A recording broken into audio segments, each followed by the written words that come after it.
శ్రీ గురుభ్యో నమః. శ్రీ ధనవంతరే నమః. High to everyone. అందరికీ నమస్కారం. ఈరోజు మనం మాట్లాడుకునే వృక్షం పేరు మర్రి చెట్టు అండి. ఈ యొక్క మర్రి చెట్టుకి సంబంధించిన యూజెస్ ఏంటో మనం చెప్పుకుందాము. ఈ యొక్క మర్రి చెట్టుకి సంబంధించి ఈ యొక్క చెట్టును మనం వటవృక్షం అంటారండి. ఈ యొక్క దైవానికి సంబంధించిన చెట్లు అండి, దేవతల వృక్షాలు అంటారు. ఈ యొక్క దేవతల వృక్షాలకు సంబంధించి మన ఈ మర్రి చెట్టే కానీ, అట్లాగే యాప చెట్టే కానీ, అట్లాగే రాగి చెట్టే కానీ, అట్లాగే కొబ్బరి చెట్టే కానీ, అట్లాగే తులసి చెట్టే కానీ, అట్లాగే పారిజాతం చెట్టే కానీ, ఈ చెట్లు ఈ యొక్క వృక్షాలన్నీ దైవానికి సంబంధించిన చెట్లు అండి, దేవతల వృక్షాలు అంటారు.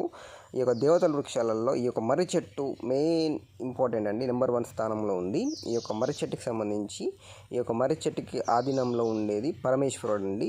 పరమేశ్వరికి సంబంధించిన చెట్టు అండి. ఎప్పుడైతే దక్షిణామూర్తి ఆ ఒక రూపంలో ఉన్నప్పుడు పరమేశ్వరుడు వాళ్ళ శిష్యులకు అలా మునులకు ఒక మౌనంగానే పరమేశ్వరుడు వాళ్ళకి జ్ఞానబోధన చేశాడండి. అంత మహా గొప్ప అయిన చెట్టు అండి ఇది. ఆ యొక్క పరమేశ్వరుడే అందులో నీలమైన చెట్టు. అట్లాగే ఈ యొక్క చెట్టుకి ఆది అంతం అనేది ఉండకుండా, పరమేశ్వరికి ఎట్లాగైతే ఆది అంతం ఉండకుండా, పుట్టుక మరణం ఉండకుండా ఎట్లయితే ఉంటాడో ఈ యొక్క చెట్టు కూడా అలాగే ఉంటుందండి.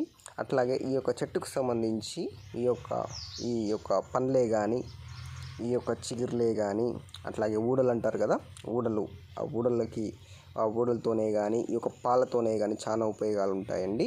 అట్లాగే మనం చెప్పాల్సింది ఏంటంటే, ఈ యొక్క వృక్షానికి సంబంధించి ఎప్పుడైతే మనిషికి ఈ యొక్క బ్లడ్ ప్యూరిఫై కాదు చూసారా, ఆ బ్లడ్ ప్యూరిఫై లేకున్నప్పుడు, బాడీలో బ్లడ్ ప్యూరిఫై లేకుండా ఉన్న వాళ్ళు కానీ, అట్లాగే బాడీ బలంగా లేకుండా ఉన్న వాళ్ళే కానీ, అట్లాగే ఈ యొక్క బాడీ మ్యాన్ పవర్ అంటారు కదా, మ్యాన్ పవర్ లేకున్నా కానీ ఈ యొక్క వృక్షానికి సంబంధించి ఈ యొక్క చిగురులు ఉన్నాయి చూసారండి, ఈ యొక్క షార్ప్వి, ఈ యొక్క చిగురులను మీరు సేకరించి ఒక నీడను ఆరబెట్టుకొని ఈ యొక్క పౌడర్ చేసుకొని, దీనికి సంబంధించి ఇది ఎంత వెయిట్ ఉంటాయో అంత పటిక బెల్లం యాడ్ చేసి 2 మిక్స్ చేసుకొని, వీటిని ఎప్పుడైతే మీరు ఒక టేబుల్ స్పూన్ చొప్పున పాలల్లో కానీ, లేకుంటే మీరు తేనె ఉంటే తేనెలో కానీ, మీరు లేకుంటే వాటర్ ఉంటే వాటర్లో కానీ మిక్స్ చేసుకొని తాగినట్లయితే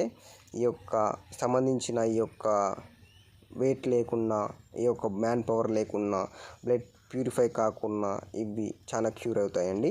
అట్లాగే కొన్ని సెక్షువల్ యాక్టివిటీస్లో పాల్గొన్నప్పుడు ఈ మగవాళ్ళకు ఈ యొక్క పండ్లు ఉంటాయి కదా, ఈ పండ్లను సేకరించి వీటిని నీడన ఆరబెట్టుకొని వీటిని ఒక డైలీ మార్నింగ్ ఈవినింగ్ ఎప్పుడైతే మీరు మీ పాలలో మిక్స్ చేసుకొని తాగుతారో వాళ్ళకి మ్యాన్ పవర్ కూడా పెరుగుతుందండి.